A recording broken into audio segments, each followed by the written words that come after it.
મહાચર્ચામાં આપનું સ્વાગત છે।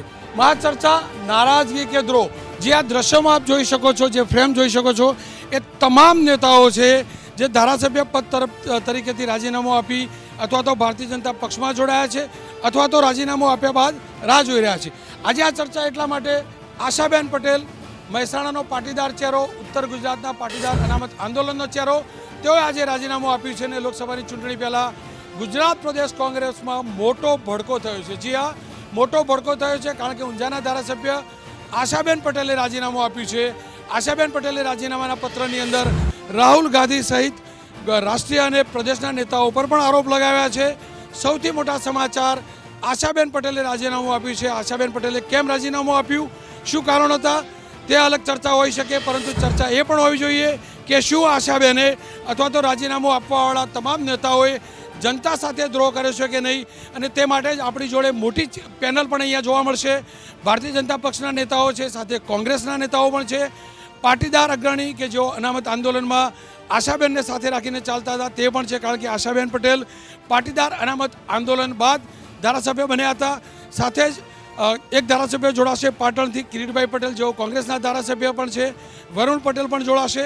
ખેર, આ તમામની વચ્ચે આપણે સાંભળી લઈએ દ્રોહ ગણાય કે રાજીનામું, આ નારાજગી, એ વિશે ખુદ આશાબેન પટેલે આજે શું કહ્યું। પ્રજાનો દ્રોહ નહીં, પણ પહેલાં તો આપણે જાત ઉપર દ્રોહ કરીએ। આપણા જાત ઉપર દ્રોહ થાય તો ઓટોમેટિક પ્રજા ઉપર દ્રોહ થવાનું જ છે।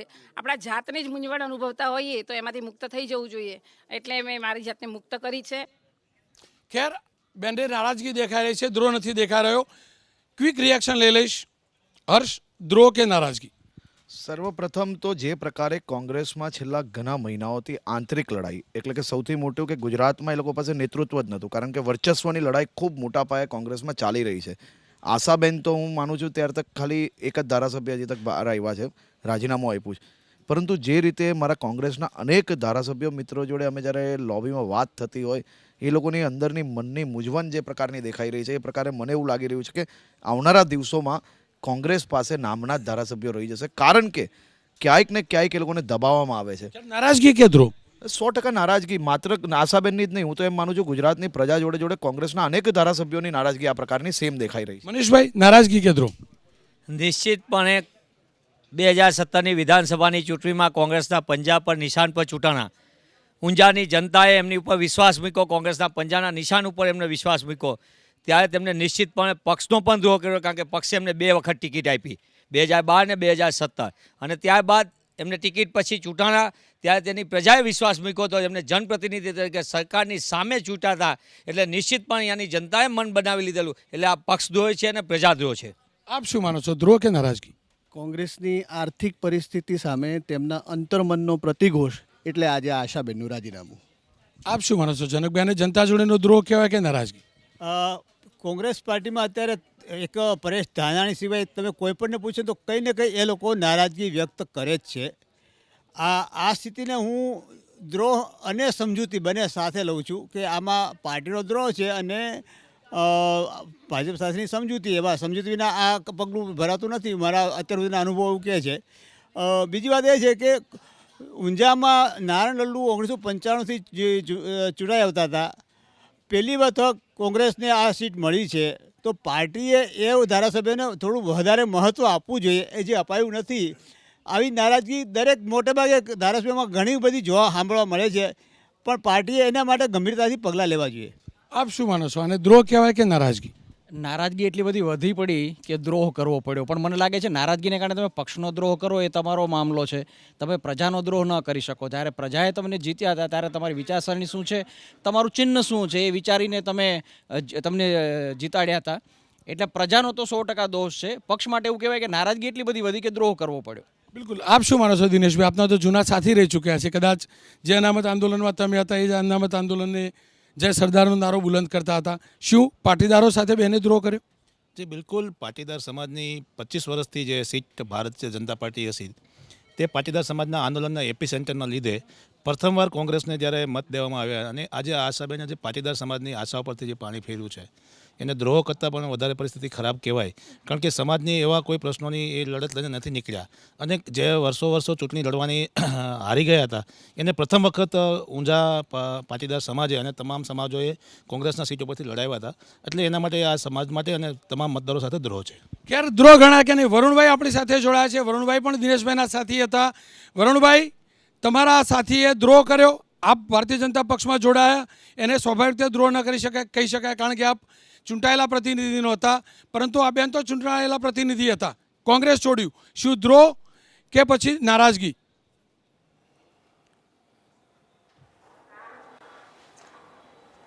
આ સ્પષ્ટપણે કોંગ્રેસના નબળા નેતૃત્વ, નીતિવિહીન નેતૃત્વ સામે નારાજગી છે. નિરર્થક નેતૃત્વ સામે નારાજગી છે. કોંગ્રેસના દિલ્હીના હાઈકમાન્ડ સામે પણ નારાજગી છે અને કોંગ્રેસના ગુજરાતના હાઈકમાન્ડ સામે પણ નારાજગી છે. આ ફક્ત ને ફક્ત નબળા નેતૃત્વની હાર છે, નબળા મેનેજમેન્ટની હાર છે અને કોંગ્રેસના નેતૃત્વને એના ધારાસભ્યો પણ સ્વીકારવા તૈયાર નથી. એ આજે ગુજરાતની અને દેશની જનતાએ જોઈ લીધું છે. ખેર, કિરીટભાઈ, આપની જોડેથી જાણવા માંગીશ, આપના સાથીદાર, આપના પડોશના જિલ્લાના, આપની સાથે જય સરદારનો નારો મજબૂત કરીને ચૂંટણી જીતેલા આ બેને દ્રોહ કર્યો કે નારાજગી હતી? શું જનતા સાથેનો દ્રોહ ગણાય કે પક્ષ સાથેની નારાજગી ગણાય?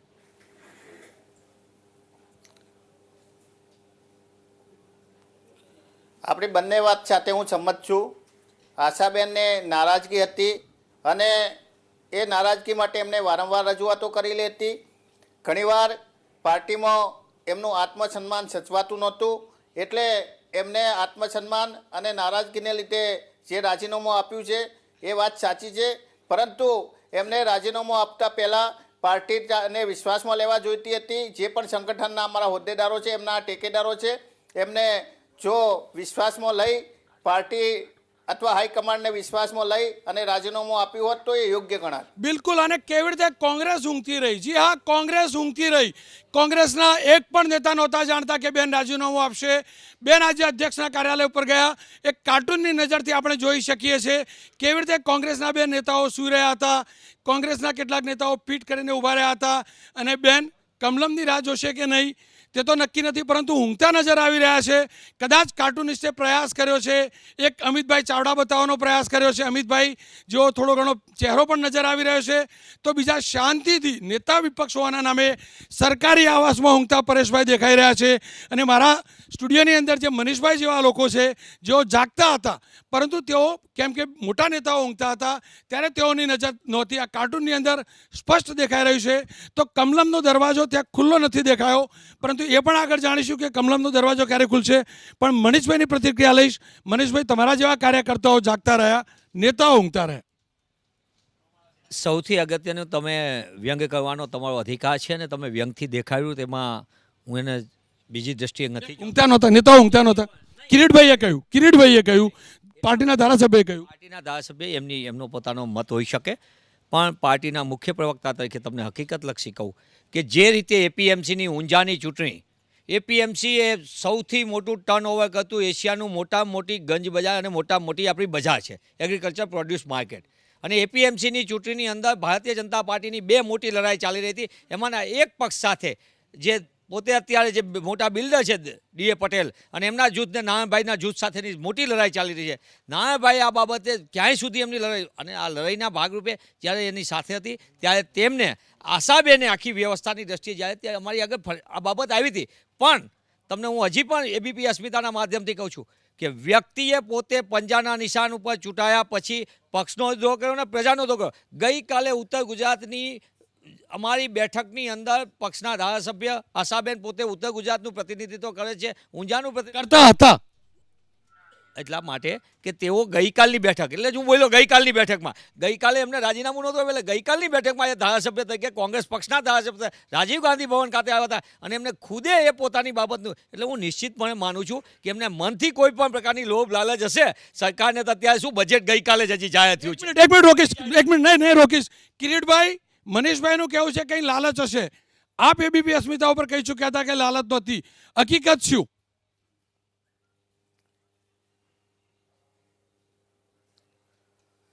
એ વાત સાથે હું સંમત નથી. કોઈ લાલચ હશે. હું ઘણા 15 વર્ષથી આશાબેન સાથે સંકળાયેલો છું, એમને ઓળખું છું. યુનિવર્સિટીમાં એમની સાથે હતો.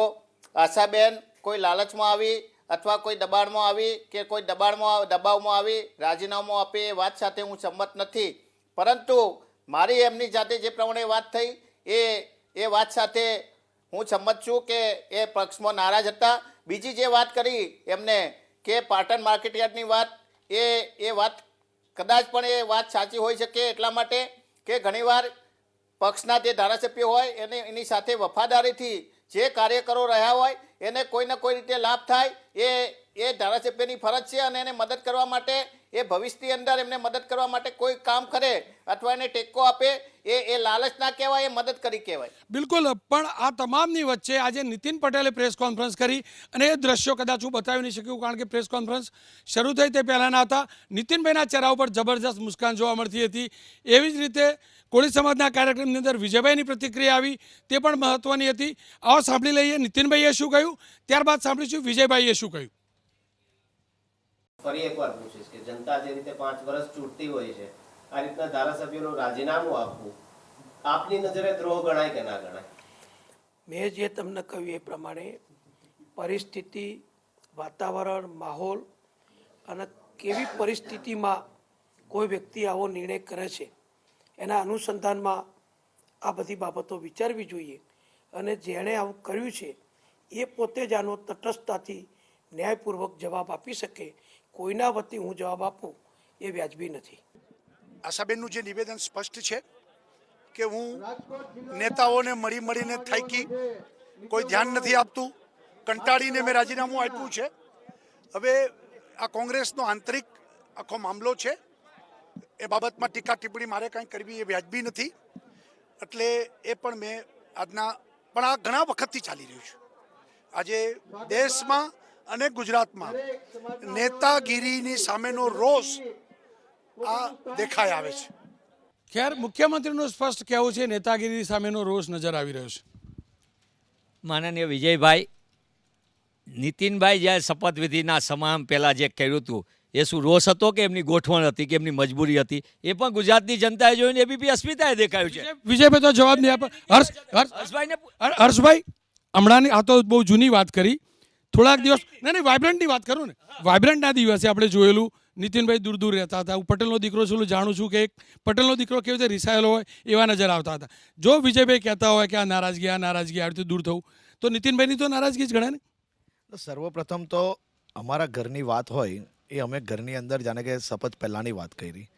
અમે લોકો એક પરિવારના લોકો છો, બે ભાઈ બી ઝઘડે, પરંતુ અમે કોઈ દિવસ છૂટા નથી થતા. જે પ્રકારે હમણાં કિરીટભાઈની બી આપણે વાતો સાંભળી. આપણે આશાબેનની વાત છોડો, મનીષભાઈ ભલે ચેનલના માધ્યમથી જુઠ્ઠાનું ફેલાવવાની પ્રયાસ કરે છે, પરંતુ ક્યાંય ને ક્યાંક એ નિષ્ફળ જાય છે. જે પ્રકારે એમના પક્ષના બીજા ધારાસભ્ય, આપ ક્લિયરલી સાંભળી શકો છો. આશાબેનનું તો આજે રિઝલ્ટ આવી ગયું, પરંતુ કિરીટભાઈની વાત પરથી મને એવું લાગે છે કે જે મેં પહેલાં કહ્યું કે ખાલી આશાબેન નહીં, પરંતુ પક્ષના અનેક ધારાસભ્યોના મનની અંદર આ ક્લિયર છે કે ક્યાંક ને ક્યાંક પાર્ટીનું નેતૃત્વ નિષ્ફળ છે, ગુજરાતના હિતમાં નથી, ક્યાંક ને ક્યાંક ગુજરાતનું અહિત કરતું હોય એ પ્રકારે એમની પાર્ટીની અંદર ક્યારની આ ચળવળ ચાલી રહી છે. એમના પ્રમુખ મોટા મોટા ફાંકા મારે, પેપરની અંદર સ્પેસ મિલાવવા માટે આટલા ધારાસભ્ય અમારા સંપર્કમાં છે. અરે એમના ઘર એમના સંપર્કમાં નથી, એમના કાર્યકર્તા એમના સંપર્ક. ઘર બહાર તાળું માર્યું કે નહીં મનીષભાઈ? તમે તાળું ખુલ્લું, બધા બહાર નહીં. એટલે પહેલાં હર્ષભાઈની વાત કહું ને, તમારા પ્રશ્નો છે.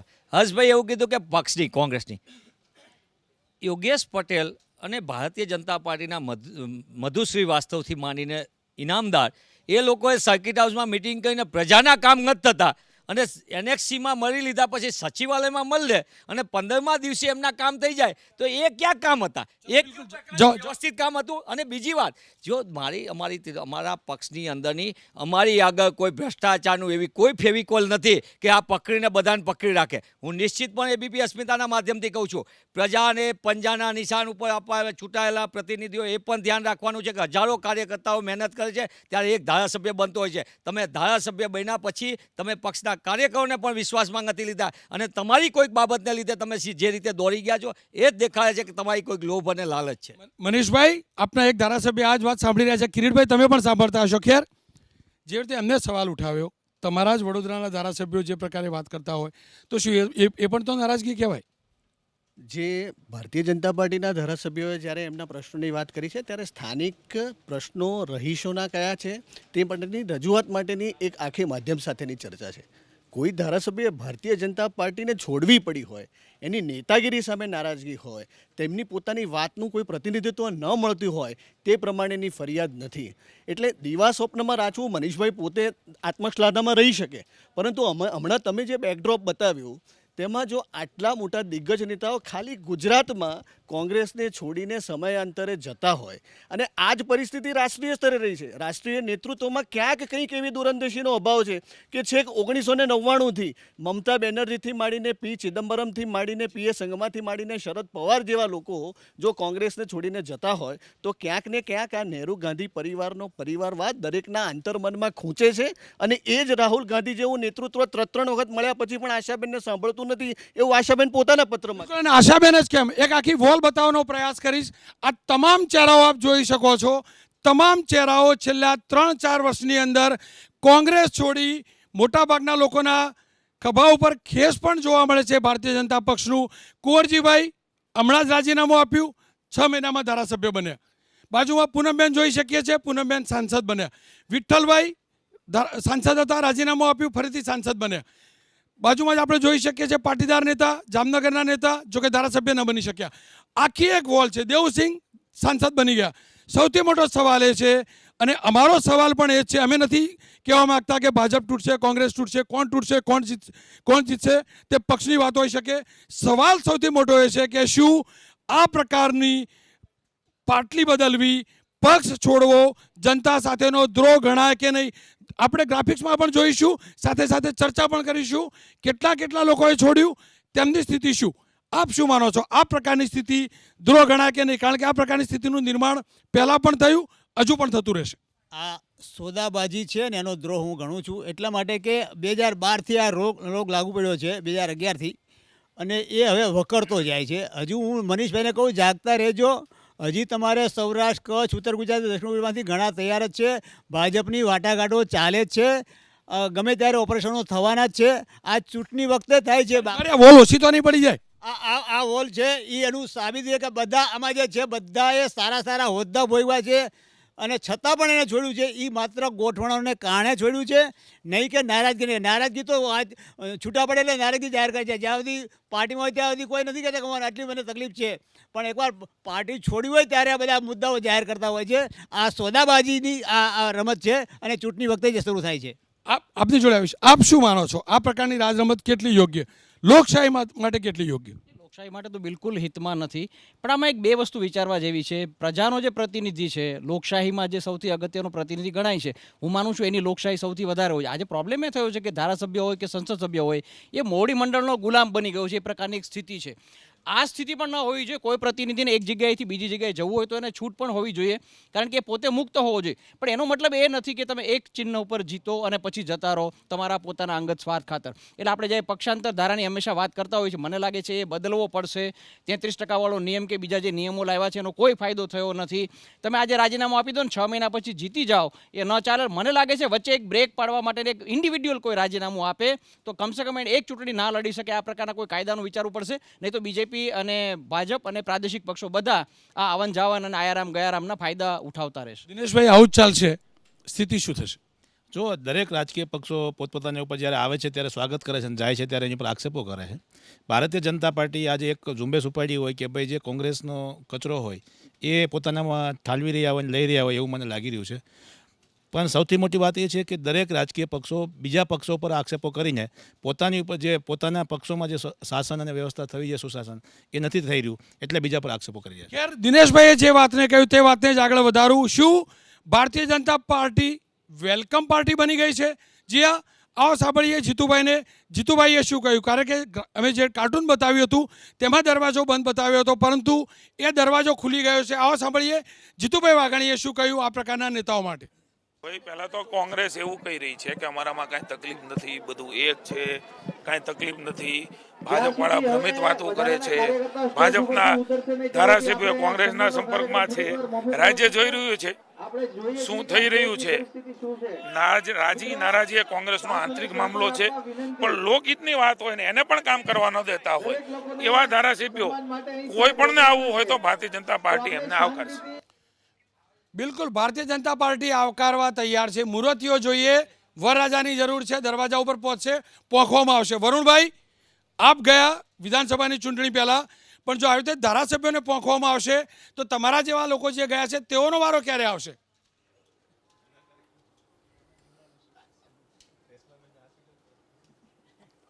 હું કોઈ સત્તા માટે કે અંગત સ્વાર્થ માટે નથી ગયો, પણ કમલમના દરવાજા ભાજપની રીતિનીતિથી કામ કરવાવાળા કોઈ પણ ધારાસભ્ય આવે કે કાર્યકર આવે તો કમલમના દરવાજા ખુલ્લા છે અને એમને બે હાથ જોડી અને હું પોતે એમનું સ્વાગત કરવા ઊભો છું.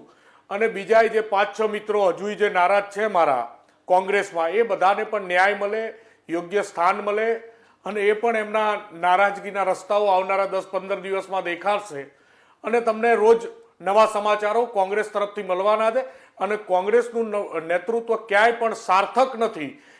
એ કોંગ્રેસના સિમ્બોલ ઉપર ચૂંટાયેલા ધારાસભ્યો જ સાબિત કરવાના છે. મારા ઘણા બધા મિત્રો આવવાના છે, દરેક મિત્રનું હું બે હાથ જોડીને સ્વાગત કરવા કમલમમાં બેઠો છું. વરુણભાઈ, તમે કમલમમાં બેઠા છો વહેલા, એક બીજા ધારાસભ્ય તમારા જ મિત્ર કિરીટ પટેલ છે આપણી સાથે. કિરીટભાઈ, વરુણભાઈ સહિતના નેતાઓ આવકારવા તૈયાર. કેટલા વરરાજાઓ આ જ પ્રકારે આ બેનની જેમ રાજીનામું આપવા અથવા તો કુંવરજીભાઈની જેમ કમલમ પહોંચવા તૈયાર? વરુણભાઈએ, મારા મિત્ર વરુણભાઈએ કહ્યું કે હું હાથ જોડીને ઊભો છું. વરુણભાઈ, તમારે હંમેશા ભાજપમાં હાથ જોડીને જ ઊભા રહેવાનું છે. તમારા હાથ, તમે જે રીતે મંદિરમાં પૂજા કરો ભગવાનની રીતે ભાજપના જે નેતાઓ છે એની તમારે હંમેશા પૂજા જ કરવાની છે. બાકી તમારે હાથ જોડ્યા સિવાય કોઈ રસ્તો નથી. તમારા જેવા કેટલાય જે પાર્ટીના આંદોલનમાંથી ગયા એમને હંમેશા હાથ જોડીને જ ઊભા રહેવાનું છે. અને જે અહીંથી ભાજપમાં ગયા છે કોંગ્રેસના નેતાઓ, એ સક્ષમ નેતાઓ હોય એ અત્યાર સુધી હાથ જોડીને જ ઊભા છે. બાકી જે તમે વાત કરો છો કે કોંગ્રેસના નેતાઓ આવવા માટે તૈયાર છે, કોઈ તૈયાર નથી. ભાજપના ધારાસભ્યો અમારી જોડે આવવા તૈયાર છે, પણ ભાજપની જે પોલિસી રહી છે કે એમને ફાઇલો દબાવી દેવાની, એમને બ્લેકમેલિંગ કરવાના, એમના ખોટા કામો કરવાના અને પછી પાર્ટી છોડીને જાય તો એમના ઉપર પોલીસ કેસ કરવાના. માનસિક રીતે આ લોકો ગભરાયા છે એટલે આવતા નથી. તમારી જોડે સત્તા છે એટલે તમે સત્તાના જોરે, લાલચના જોરે તમે કોંગ્રેસના જે ધારાસભ્યો છે એમને લઈ જાઓ છો. બાકી બીજા કોઈ સભ્યો કોંગ્રેસના આવવા માટે તૈયાર નથી. તમે સપના જુઓ, સપના. તમે જે પણ આક્ષેપો કરી રહ્યા છો આવી જ વાત તમે આશાબેન માટે કરતા હતા. સવારે તમારા વરિષ્ઠ ધારાસભ્ય સીજે ચાવડા કહેતા હતા કે આશાબેન કોઈ પણ સંજોગોમાં કોંગ્રેસ છોડવાના નથી અને એની 10 મિનિટ પછી ભાજપમાં જોડાઈ જાય છે. આ તો તમે જે વાત કરી રહ્યા છો તમને તમારી પાર્ટી. વરુણભાઈ, આપને એટલે રોકીશ, મને એ દ્રશ્ય યાદ છે તમે જ્યારે ભાજપનું ખેસ પહેર્યું તમારી જોડે રેશમાબેને પણ પહેરેલું, પણ રેશમાબેનના નિવેદનો તમે સાંભળતા હશો.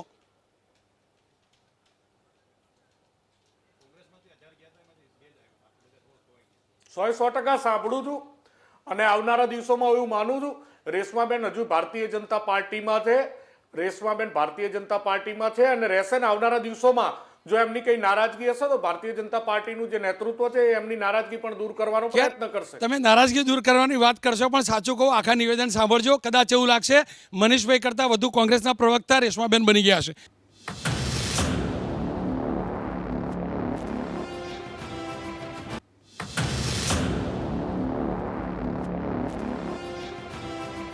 હર્ષભાઈ, શું હાલત તમારા નેતાઓની?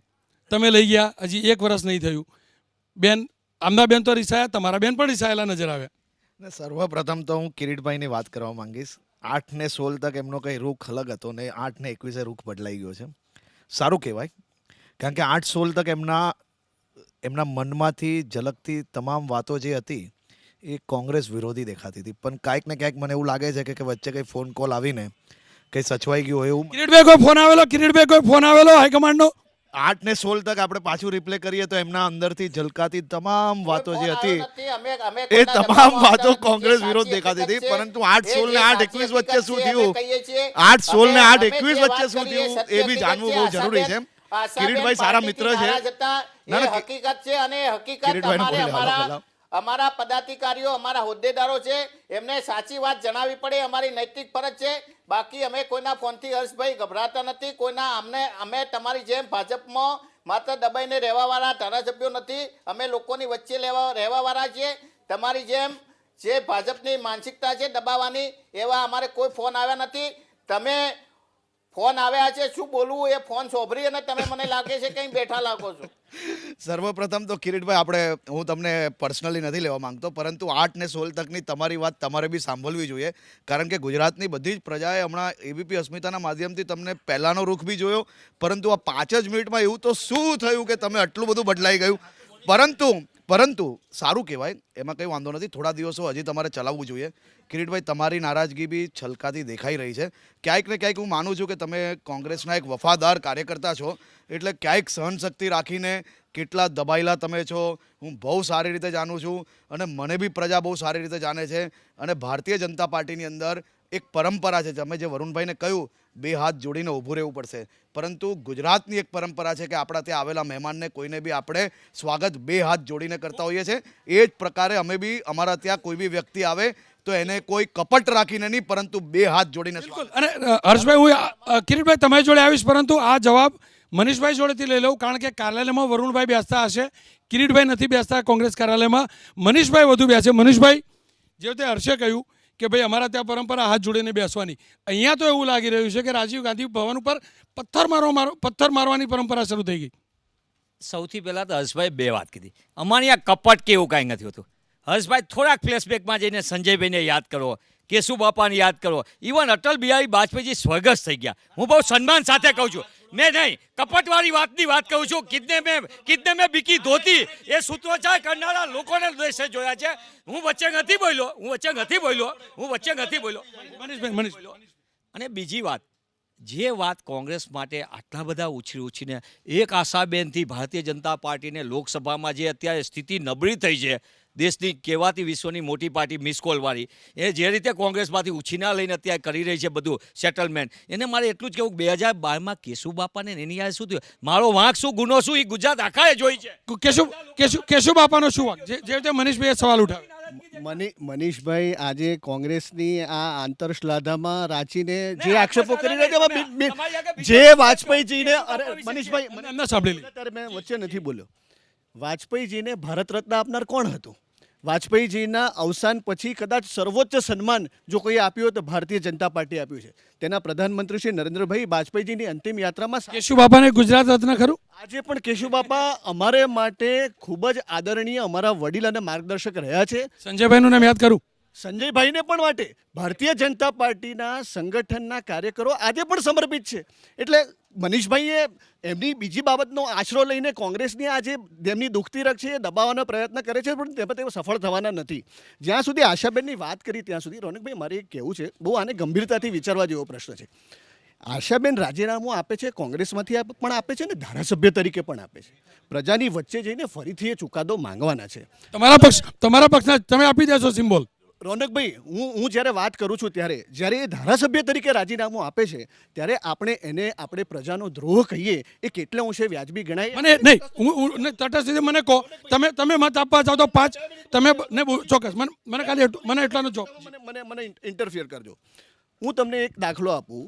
જે હિલરી ક્લિન્ટનની આપણે વાત કરીએ છીએ, જે હિલરી ક્લિન્ટન ડેમોક્રેટિક પાર્ટીમાંથી પ્રેસિડેન્શિયલ ઇલેક્શન લડ્યા, she was a die hard Republican. 70sમાં યંગર એજમાં હિલરી ક્લિન્ટન રિપબ્લિકન પક્ષની સૌથી સમર્થક ઉમેદવાર હતી. રોનાલ્ડ રેગન જે અમેરિકાના પ્રેસિડેન્ટ થયા, હી વોઝ અ રિપબ્લિકન, પણ he was die hard Democrat.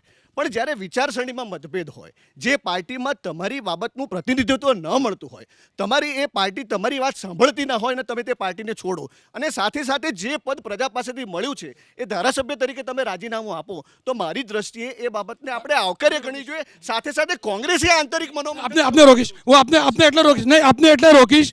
મને અહીંયા અપમાનિત મહેસૂસ કર્યો એક ભારતીય હોવાના નાતે. ભારતની લોકશાહી સૌથી મજબૂત, ભારતની પરંપરા સૌથી મજબૂત. તમને નહીં, ઉદાહરણ ભારતનું હોવું જોઈએ ને, ઉદાહરણ ભારતનું હોવું જોઈએ. અમેરિકા, મને એટલું કહો, આપે કહ્યું, હું સવાલ પૂછું, એનું જ ઉદાહરણ તમને આપું. આજ કોંગ્રેસને શા માટે મમતા બેનર્જીએ છોડવું? કોંગ્રેસ જોડે કોઈ લેવા દેવા નથી. હું તટસ્થ એક નાગરિક, મનીષભાઈ નહીં, હું એક નાગરિક તરીકે આપને એ જ પૂછી રહ્યો હતો. મેં લાઇનમાં ઊભા રહી એક મત આપ્યો 5 વર્ષ માટે, હું જે ભણ્યો એ પ્રકારે 5 વર્ષ માટે ધારાસભ્યને છૂટવા હું લાઇનમાં ઊભો રહ્યો. મારો મતનો ઉપયોગ કરવા માટે મેં પરસેવો પાડ્યો, ઊભો રહ્યો, ગરમી ઠંડી ઊભો રહ્યો.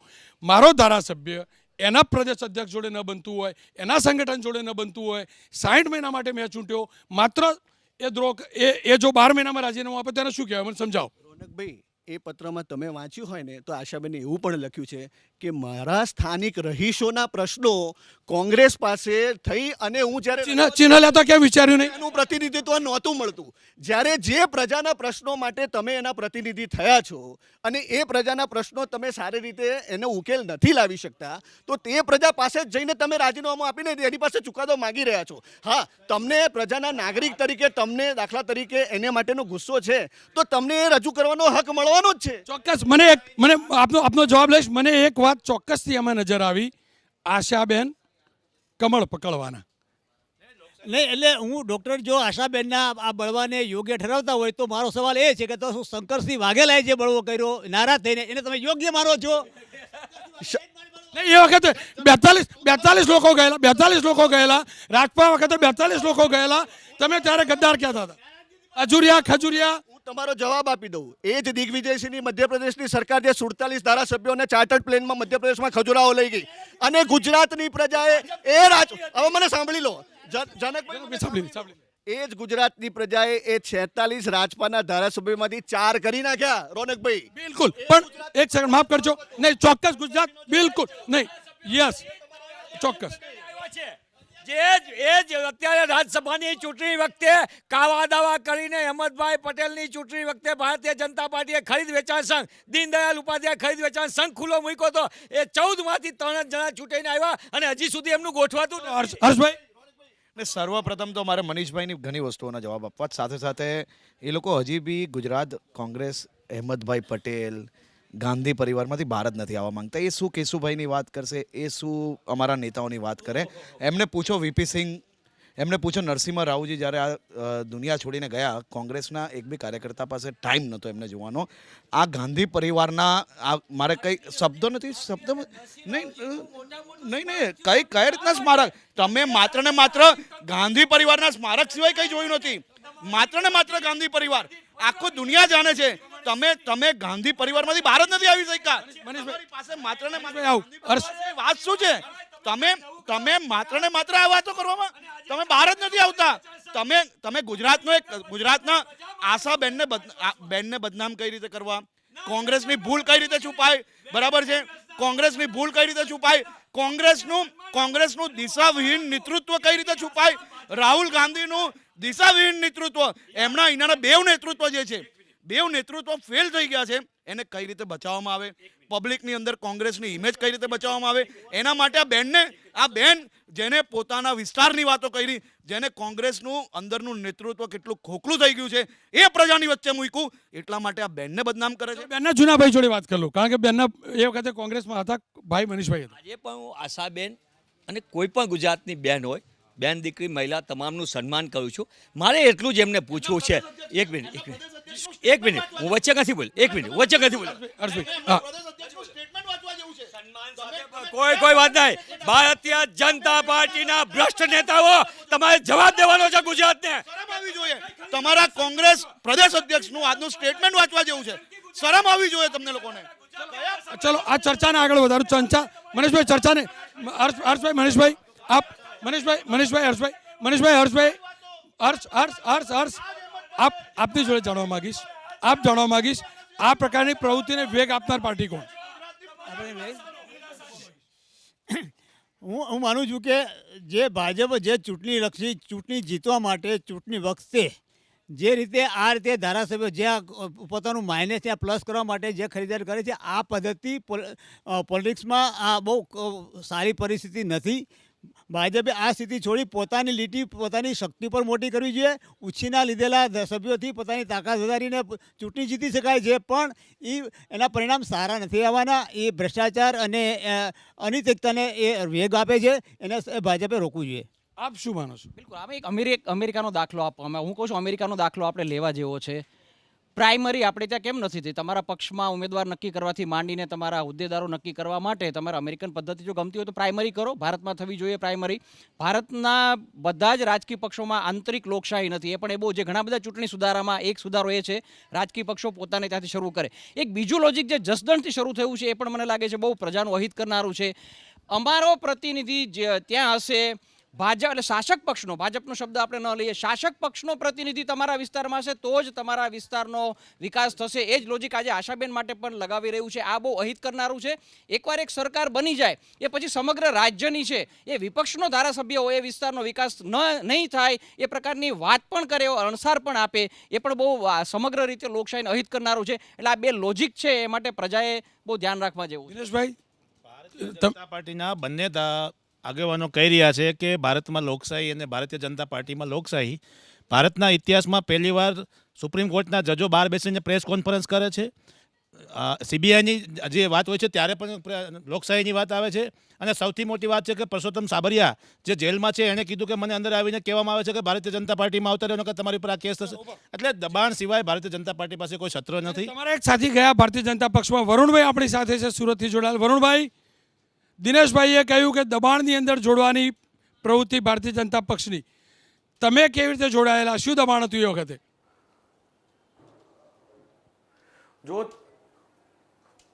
જો હું દિનેશભાઈ, અમે બધા તો જૂના સાથી હતા, આજે સાથી છીએ. દિનેશભાઈ, આપણામાં નૈતિકતા હતી ને આપણે હિંમતથી લડતા હતા. મને તમને કોઈ દબાઈ શક્યું નથી. આ કોઈ દબાણની રાજનીતિની વાત નથી, પણ કોંગ્રેસ જે આજે નબળી પડી રહી છે, નેતાગીરી વિહીન થઈ રહી છે, અને જે મનીષભાઈ ઘાટાપાડીની વાતો કરી રહ્યા છે કરવા શું માંગો છો? જે લોકો પર તમે કહી રહ્યા છો એ લોકોને તમે લઈ રહ્યા છો ભારતીય જનતા પાર્ટીમાં. પણ આજે તમે વરુણભાઈ તમારા સાથી મિત્ર રેશમાબેન પટેલ ઘણા ટાઈમથી રાડો નાખી રહ્યા છે એક સમાજના પ્રશ્નો માટે.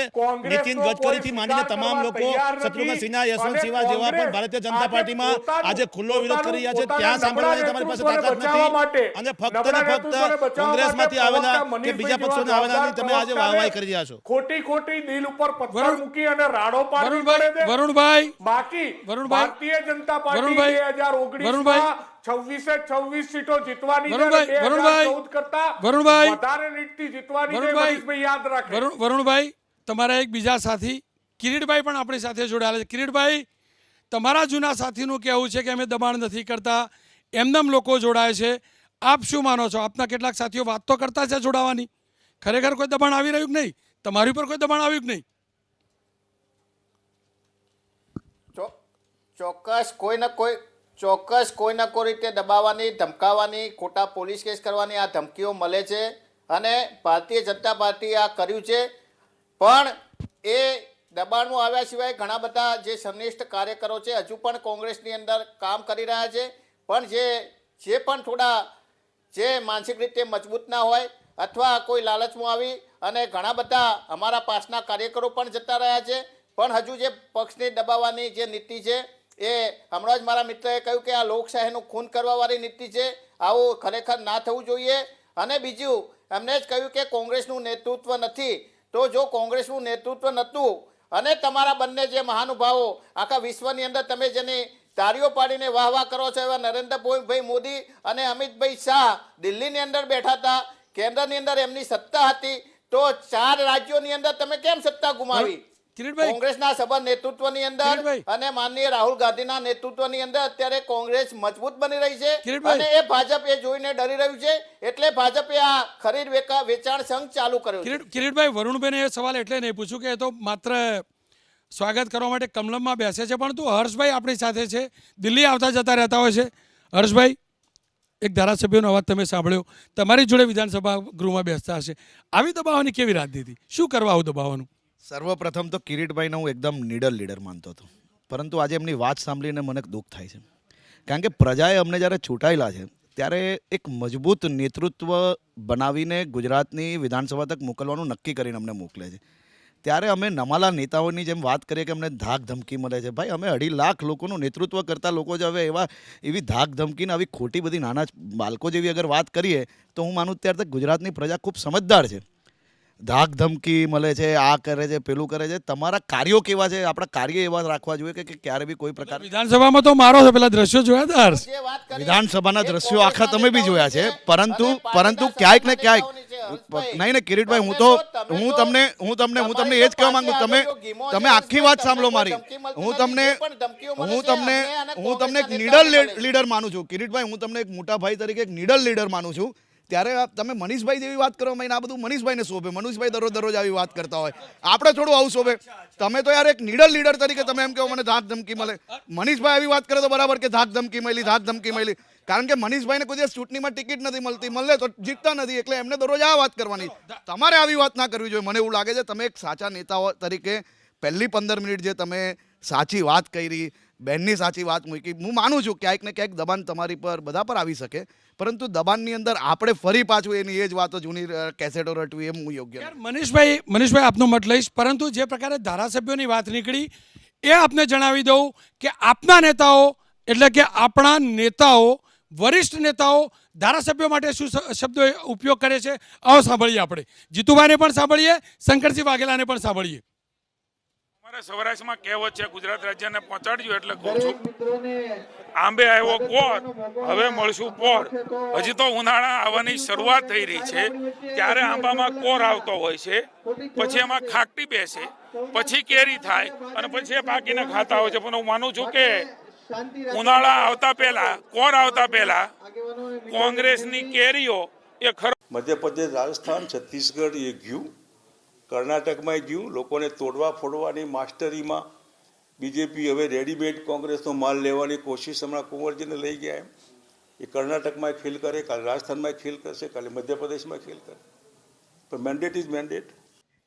દુઃખની વાત એ છે કે આપના રાજનેતાઓ શંકરસિંહ વાઘેલા હોય કે જીતુભાઈ, કોઈ ધારાસભ્યને કેરી સાથે જોડે છે, કોઈ માલ સાથે જોડે છે. શંકરસિંહ વાઘેલા જેવા નેતા કોઈ ધારાસભ્ય કોમોડિટી ન હોઈ શકે, કેમ કે શંકરસિંહના પક્ષ તરફથી કોઈ નથી, એટલે હું તો ન પૂછી શકું એનસીપીમાંથી. પણ ભારતીય જનતા પક્ષના નેતા આપણી સાથે છે. એક ધારાસભ્ય માટે એ શબ્દ વાપરવો, કેરી પાક્યા પહેલા નીચે પડી ગઈ, શું ધારાસભ્યની કેરી સાથે ગણતરી થાય? હું જ્યારે શંકરસિંહ બાપુનું જ્યારે આ નિવેદન જીતુભાઈનું અને જીતુભાઈનું નિવેદન સાંભળ્યું, પણ હું જે શંકરસિંહભાઈના નિવેદનની વાતની પહેલાં કરું તો મુખડા ક્યાં દેખો દર્પણ મેં. 1998માં 2/3 બહુમતીથી કેશુભાઈની સરકાર હતી. એ વખતે ખજુરાહો 47 ધારાસભ્યોને ચાર્ટર્ડ પ્લેનમાં લઈ જઈને ભારતીય જનતા પાર્ટીની સરકારને તોડતી વખતે શંકરસિંહભાઈને કદાચ આ વિચાર આવ્યો હોત તો કદાચ ગુજરાતની જનતાનું ભલું થાત. માલ કેવો ને કેરી કેવું કેટલું યોગ્ય? હું એવું માનું છું કે જ્યારે જીતુભાઈ જ્યારે વાત કરી રહ્યા છે ત્યારે તેમનો આડકતરો જે આદેશ છે અથવા તો જે ઉદ્દેશ છે એ એક ઉપમા અલંકાર જેવો છે. એમાં તમે ધારાસભ્યને કેરી દિગ્વિજયે આ પ્રકારે માલ શબ્દ યુઝ કરેલો, શું મુદ્દો થયેલો? આપણું ઇન્ટરપ્રિટેશન આપણે આપણી રીતે દિગ્વિજય છે વખતે અલગ, અત્યારે અલગ, આઉટ ઓફ કન્ટેક્ટ કરીએ બસ જુદી છે. બાકી તમે જીતુભાઈએ જે કહ્યું છે તેમાં માત્ર ને માત્ર એક કમ્પેરિઝન વાળી વાત છે. એમાં કોઈ ધારાસભ્યને કોઈ એક બાબત પ્રત્યે સરખાવી હોય એ હું ચોક્કસપણે નથી માનતો. ચલો જીતુભાઈને ફરીથી સાંભળીશું. જીતુભાઈએ શું કહ્યું ફરીથી સાંભળીશું. અમારા સૌરાષ્ટ્રમાં કહેવત છે, ગુજરાત રાજ્યને પહોંચાડજો એટલે કહું છું, આંબે આવ્યો કોર, હવે મળશું પોર. હજી તો ઉનાળા આવવાની શરૂઆત થઈ રહી છે, ત્યારે આંબામાં કોર આવતો હોય છે, પછી એમાં ખાકટી બેસે, પછી કેરી થાય અને પછી એ પાકીને ખાતા હોય છે. પણ હું માનું છું કે ઉનાળા આવતા પહેલા, કોર આવતા પહેલા કોંગ્રેસની કેરીઓ એ ખરવા માંડી છે. ખેર જનકભાઈ, લાંબા સમયથી આપ રિપોર્ટિંગ કરો છો, બે નેતાઓના બે જનરેશન જોયા. મારે શબ્દ ન વાપરવો જોઈએ, પરંતુ જીતુભાઈએ જે શબ્દ વાપર્યો એને આગળ વધારું. શું રાજનીતિમાં નવો ફાલ આવ્યો છે એટલે આ પ્રકારના શબ્દોનો ઉપયોગ થઈ રહ્યો છે?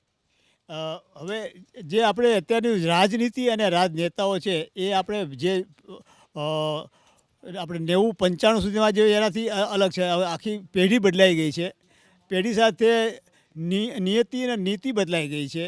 એને કારણે હવે બોલવામાં, વ્યવહારમાં એટલું નહીં પણ વહીવટમાં પણ અત્યારે જે પ્રકારનું ચાલે છે એ આવનારી પેઢીને બહુ મોટું નુકસાન કરનારું છે. જે આપણી રાજનીતિ, ગુજરાતની ખાસ આગવી રાજનીતિ હતી, જેમાં ડૉક્ટર જીવરાજ મહેતાથી શરૂ કરીએ તો અને મોરારજીભાઈ દેસાઈ સુધીના આ બધા લોકોએ જે પરંપરાઓ ઊભી કરી હતી એ પરંપરાઓ દિવસે દિવસે તૂટતી જાય છે. વિધાનસભામાં પણ એવી પરંપરાઓ તૂટતી જાય છે. આ આજની રાજનીતિ છે, આવનારી પેઢી માટે બહુ જ નુકસાનકારક હોય એવું માનું છું. દિલીપભાઈ, જીતુભાઈના નિવેદન એટલું નહોતું.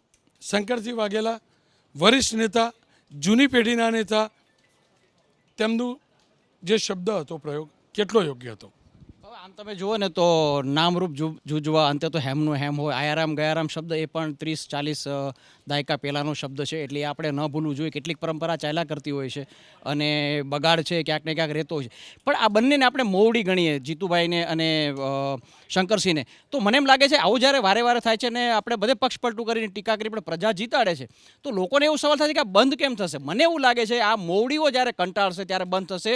અત્યારે બધા જ પક્ષના ભાજપ, કોંગ્રેસ અને પ્રાદેશિક પક્ષો એસપી, બીએસપી એ આજે લાવવા લઈ જવાની રાજનીતિ કરે છે, એને કારણે એને એવું લાગે છે કે અમે તો બાર્ગેનિંગ કરનારા સોદાગર થઈ ગયા છીએ. ધારાસભ્યો અને સંસદ સભ્યો અમારી સાથે સોદાબાજી કરે છે અને અમારા નેતૃત્વનું જે મહત્વ એવું રહ્યું નથી. આવું રિયલાઇઝેશન જ્યારે આ મોવડીને થશે, જીતુભાઈ અને શંકરસિંહ પ્રકારના નેતાઓને, તો આ બંધ થશે. બાકી આપણે ટીકા કરીશું, પ્રજા જીતાડ્યા કરશે તો ફેરફાર નથી થવાનો. એટલે આખા ઘટનાને એ દ્રષ્ટિએ પણ મને લાગે છે જોવાની જરૂર છે. દિનેશભાઈ, ક્યાંક એવું તો નથી કે તમારા જેવા લોકો રાજનીતિથી એટલે જ દૂર ન ગયા કે આરામ ગયારામ કયા પક્ષમાં જવું, શું થશે, આ પ્રકારની સ્થિતિ? ના, આ તો તમે કીધું, ભાઈએ કીધું એમ ઘણા જૂનો શબ્દ થઈ ગયો છે આયરામ ગાયરામનો. પણ જ્યારે પાર્ટીઓ પોતાના પક્ષમાં આવે ત્યારે હરખાતી હોય છે ને, એ સૌથી વધારે નુકસાન કરતા એને હોય છે. કારણ કે જ્યારે જૂના કાર્યકરોની અવગણના થાય અને નવા કાર્યકરોને જ્યારે નવા લોકોને ખાલી સોદાબાજીમાં લેવામાં આવે ને જ્યારે સ્થાનને આપવામાં આવશે, એનું પરિણામ એને ટૂંક સમય પછી ભોગવતું. અને જે પોતાની પાર્ટીને ન થયા હોય એ ક્યારેય સામેવાળી પાર્ટીના થતા નથી. આપણે 18 ધારાસભ્યોને તમે જોયા હતા ગયા વખતે આવ્યા, અત્યારે કેટલા લોકોનું અસ્તિત્વ છે ને ક્યાં છે એ બધી વાત આપણે સૌ જાણીએ છીએ. દિનેશભાઈ, જે રીતે વરુણભાઈ કહી રહ્યા છે, સીધી રીતે તો નહીં, પણ કદાચ તમારી તરફ પણ ઇશારો તો કરી જ રહ્યા છે કે નવા લોકો આવે, જૂના લોકોને સ્થાન નથી મળતો. વરુણભાઈ?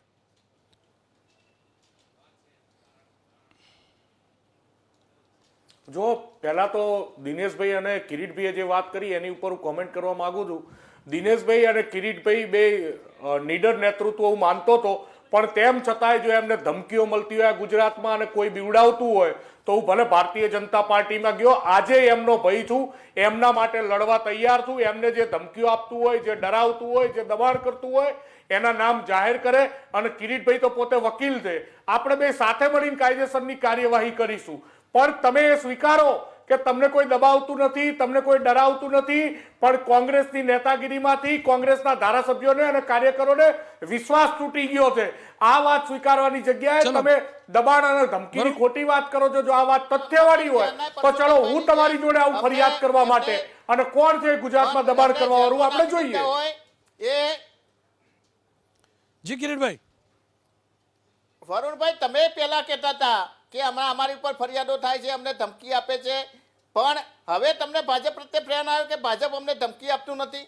તમે તો જાહેર ભાષણો, તમારા જે વિડીયો છે, વિડીયો ક્લિપ એ વરુણભાઈ તમે સોભરો, તમે તો એવું પણ કહેલું છે કે અમારું મર્ડર થઈ જાય, અમારું ખૂન થઈ જાય એવો અમને ડર છે. અને હવે તમે ભાજપમાં ગયા એટલે તમને ભાજપ પ્રત્યે પ્રેમ આવી ગયો કે ભાઈ ભાજપ તમને નાના ખોરામાં, જેમ નાના બાળકને ખોરામાં બેસીને રમાડે એમ તમને રમાડવા લાગ્યું? અરે કિરીટભાઈ, આ ભાજપ કોંગ્રેસની વાત નથી, આ આપણા બે ભાઈઓની વાત છે. આજે તમને કોઈ ધમકી આપતું હોય તો જાહેર કરો, હું તમારી જોડે ખભે ખભો મિલાઈ અને કોંગ્રેસ ભાજપની વાત સાઈડમાં કરી નાખીએ. તમારી દિનેશભાઈ જોડે ધમકી આપવા વળ્યું તું, ખભે ખભો મિલાઈ લડવા તૈયાર છું. તમે નામ જાહેર કરો, ફરિયાદ દાખલ કરો, હું તમારી સાથે સાક્ષી બનવા તૈયાર છું. વરુણભાઈ, અમારી ઉપર ખોટી ફરિયાદો કરી છે. અમારા નાના ભાઈને યુનિવર્સિટીમાંથી વારંવાર ખોટી નોટિસો આપી અને સસ્પેન્ડ કરવામાં આવ્યા છે. નામદાર હાઈકોર્ટે અમને સ્ટે આપ્યો છે. શું અમે ખોટા હતા? જો અમે ખોટા હોત તો નામદાર હાઈકોર્ટે અમને શા માટે સોંપર્યા હોત? તમારે વિચારવાની જરૂર છે. આ દબાવવાની પદ્ધતિ નથી તો શું છે? હજુ પણ અમે ક્યારે અમને દબાવવાની કોશિશ કરવામાં આવી છે? અમારા ઉપર અત્યાર સુધી ખોટા પોલીસ કેસો કરવામાં આવ્યા છે. અમે તમારી જેમ ભાજપના પગ ચંપી કરવા ગયા નથી, અમે ભાજપના ખોરામાં બેઠા નથી. અમે સામી સાથે લડવા માટે તૈયાર છે. અને હજુ પણ અમે તમે શું કોંગ્રેસની પગચંપી કરવા ગયા છો? આવા શબ્દો એક મેચ્યોર રાજનેતા તરીકે તમારે ના વાપરવા જોઈએ, અને હું ના વાપરું તો એ સારી બાબત છે. પણ આજે તમે તમારા નેતૃત્વથી કંટાળી ગયા છો, તમે તમારી પાર્ટીથી કંટાળી ગયા છો, એટલે તો ભારતીય જનતા પાર્ટી અમને બધાની ઉપર ખોટા આક્ષેપ લગાવો એ વાત કિરીટભાઈ તમે સ્વીકારો. અમે કોઈ અમારા નેતૃત્વથી નથી કંટાળ્યા. જે આપણા તમારા આશાબેન ભાજપના કંટાળી ગયા. નેતૃત્વથી તમે કેટલા વરુણભાઈ, કંટાળી ગયા કિરીટભાઈ. છો? અને આપણા રેશમાબેન કેટલા કંટાળી ગયા છે બધા જાણે છે. કિરીટભાઈ. પણ તમે બોલી શકતા નથી, તમારી મજબૂરી છે. કિરીટભાઈ. તમારા બાવાના બધાના બંને બગડ્યા છે, નહીં, બાવાના બે એમના બગડ્યા બગડેલા છે. હશે. તમે કિરીટભાઈ, હવે કોંગ્રેસમાં નથી કિરીટભાઈ, આવી આપણી શકતા, જોડે ભાજપમાં ના આવી કિરીટભાઈ, શકતા. એટલે તમારે તો વરુણભાઈ પણ- તમે પહેલા કહ્યું એમ વરુણભાઈ તમારે બે હાથ જોડી અને તમારે બેસવાનું જ છે, બાકી તમારે કઈ કરવાનું નથી. ચા કિરીટભાઈ. પીવી હોય તો અમારા ત્યાં પણ ઓઠે ઓઠે તમારે કિરીટભાઈ, ચા પીવા માટે કિરીટભાઈ, વરુણભાઈ હાથ જોડીને બેસતા હશે. અહીંયા હર્ષ સંઘવી છે, આપ જાણો છો વિધાનસભામાં આપના સાથી, તે કદાચ આનો સારો જવાબ આપી શકે. તમારા સાથીદારના જીવ ઉપર સંકટ, એના ઉપર ખોટા કેસ, આવું તો કેવું હર્ષ રાજનીતિ? આ સમજ ના આવી. ડર લાગે લોકો રાજનીતિમાં આવતા જો આ કેસ થાય તો. રોનકભાઈ, મેં તો પહેલાં જ કહ્યું કે અમે લોકો 2.5 લાખ લોકોએ અમને ચૂંટીને જ્યારે અમને વિધાનસભામાં મોકલતા હોય તો અમે આવી નાના બાળક જેવી વાત ના કરી શકીએ. સર્વપ્રથમ અમારે તો નિડરતાથી અગર કોઈ ધમકી આપે તો એને સામને લાવો, ખુલ્લો લાવો. વરુણ જોડે હું બી મારા ભાઈ જોડે જઈશ. વરુણે હમણાં જ કહ્યું, વરુણભાઈ એમના આખી ગુજરાતની તમામ જનતા આપણી ચેનલના માધ્યમથી સાંભળી શકે છે કે અગર એમને કોઈ ધમકી આપતું હોય તો વરુણભાઈ બી જવા તૈયાર છે. એમને અગર વરુણભાઈ સિવાય એક બીજા વ્યક્તિની જરૂર હોય તો હું પોતે બી એમની સાથે જવા તૈયાર છું. પરંતુ ક્યાંક ને ક્યાંક મને એવું લાગે છે કે આપણે આજે વાત જે છે એ આશાબેને કેમ કોંગ્રેસ છોડ્યું એના વિષય પર આપણે ભેગા થયા. આશાબેને કોંગ્રેસ કેમ છોડ્યું એ એની પોતાના પર્સનલ મેટરો છે, ક્યાંક ને ક્યાંક પ્રજાના મેટર છે, ક્યાંક ને ક્યાંક એમના વિસ્તાર જોડે જોડાયેલા ઇસ્યુ છે.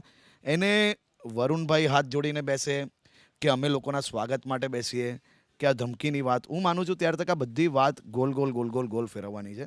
પરંતુ ક્યાંક ને ક્યાંક આપ બી માનો છો અને આખી ગુજરાતના સૌ કોંગ્રેસના કાર્યકર્તાઓ બી માને છે કે કોંગ્રેસની લીડરશિપમાં ક્યાંક ને ક્યાંક એવો કોઈ ગેપ છે, ક્યાંક ને ક્યાંક એ લોકોની અસ્તિત્વની લડાઈ મોટી છે. તે માટે માત્ર આશાબેન નહીં પરંતુ પહેલાં 15 મિનિટની જો વાત સાંભળીએ તો મને તો એવું લાગે છે કે કોંગ્રેસની બહુ મોટી લીડરશિપ કોંગ્રેસ છોડશે. મનીષભાઈ જોડે મારે એક જ મિનિટ બોલું. તમે એમ કહો કે ભાજપે આમ કરી નાખ્યું, તેમ કરી નાખ્યું. અરે ભાઈ, તમારા ઘરના છોકરાઓને તમે ના સાચવી શકો તો તમે બાજુવાળા પડોશી પર અગર આરોપ લગાડો તો એ તમારે પોતે જોવાની જરૂર છે. એ બીજા ગામને આરોપ લગાડવાની જરૂર નથી. આપણું ક્યાંક ને ક્યાંક નેતૃત્વ વિહીન આપણે ક્યાંક ને ક્યાંક આપણે એટલે કોંગ્રેસ. હા, એટલે કોંગ્રેસ એટલે આજે તો ભાઈ તરીકે બેઠા જ એના તો એટલે ભાઈનો જવાબ લઈ લો.